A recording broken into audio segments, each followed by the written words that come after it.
Identity negotiation is a topic that I don't need a PhD to talk about, y'all. Ooh, identity negotiation. Let's begin.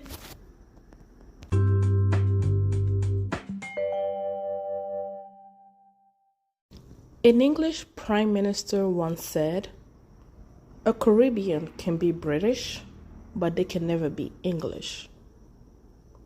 In 2018, when France's national team won the World Cup, Trevor Noah made a joke that Africa won the World Cup.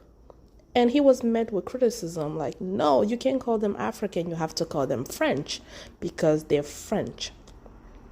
Are they? When they win the World Cup, they're French. But when something goes wrong, they're African. In 2019, the U.S. women's soccer team won the World Cup, and I was very happy. And I told my roommate, "Oh my God, we won the World Cup." And I added, "Oh, Congo just won the African Cup, so it's a double win for me." She asked me, "You need to choose one. You can't celebrate both." So why do we always think that if we're one thing, we cannot be the other? Why do I have to pick between being Congolese and being American? How exactly does someone like me live in a world where they constantly have to think about which one should it be today?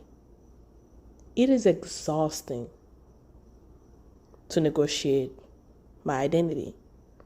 And this is not unique to me. We all negotiate our identities. We all come from different positionalities. Sometimes when we speak, we can speak as a woman or as a Black person or as an LGBTQ member or as a queer person. We always have to now give disclaimers. But for somebody who's raised in a multicultural upbringing, this topic hits a whole new level. Because not only are you a minority, you become a 10 times minority, if I can say it that way. Because you are constantly asked whether you are British while you're trying to be English. But why do I have to try to be English? Or why is just being British a bad thing? Whew. Last episode, we talked about Congolese history, and I told you how proud I am of knowing my history or learning my history. I speak 5 of the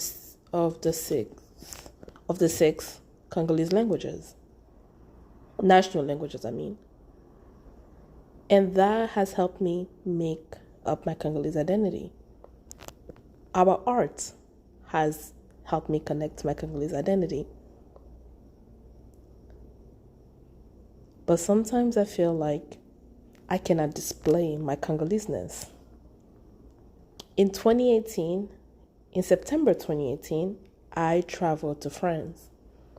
And that was the first time I felt American.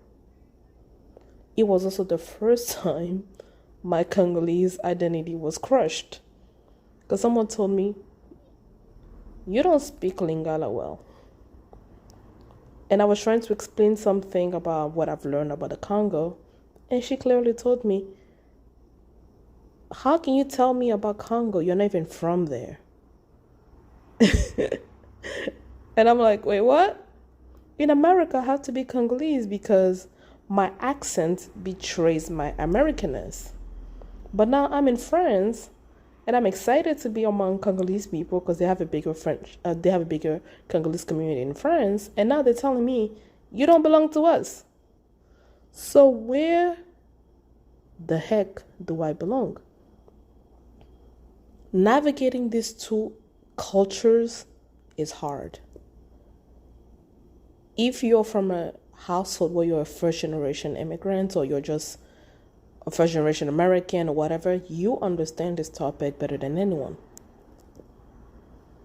When do I start and where do I stop being Congolese and pick up my Americanness?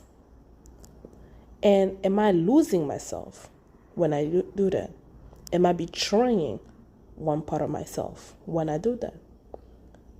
Personally, I love being from a multicultural background.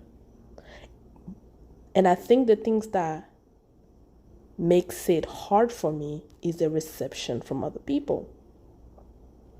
Because in America, if I say I'm from Rhode Island, I will have someone from Arkansas tell me, you're not from Rhode Island. And I'm like, do you even know what Rhode Island is? They'd be like, no. And I'm like, then how the hell are you going to tell me I'm not from Rhode Island? Because you don't sound like you're from Rhode Island. Fool, you're from Arkansas. How are you going to tell me what a Rhode Islander sound like when you've never met anyone from Rhode Island? And you didn't even know there was a state called Rhode Island. Like, what? But then in my Congolese community, I'm not Congolese enough. I have an accent when I speak Lingala. I always find it very funny.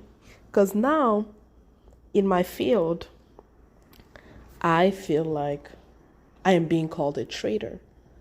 So for some people who don't know, actually I have not talked about this in this platform, but I studied international development.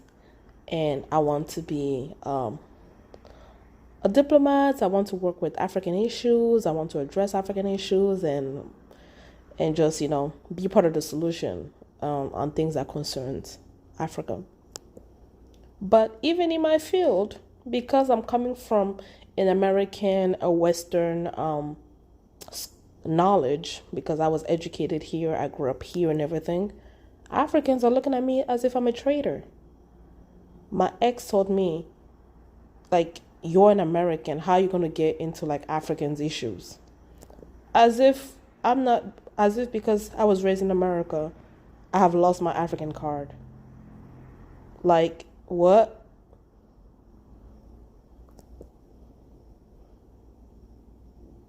Living in America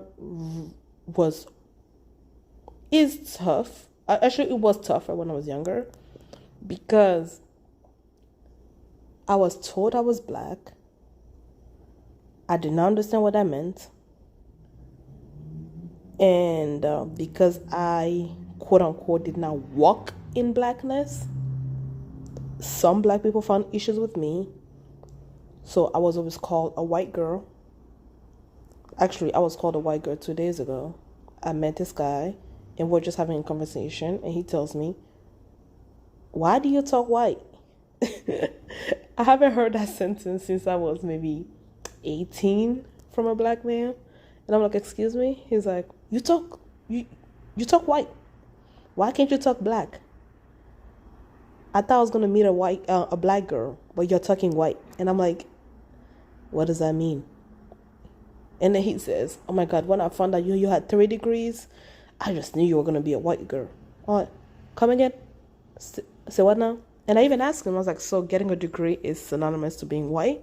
He's like, nah, I'm not saying that, but I want you to talk like a black girl. Don't be ghetto. I don't want you to be ghetto. Like, I don't like ghetto people, but I still want to feel like I'm with a black girl. And I'm like, okay. So what does that say about our societies? Or how does a kid like me navigate these issues? Because regardless of where I go, I feel like one identity will have to surpass the other. And that's not fair. Is it? I don't know, y'all. Let me know what you think.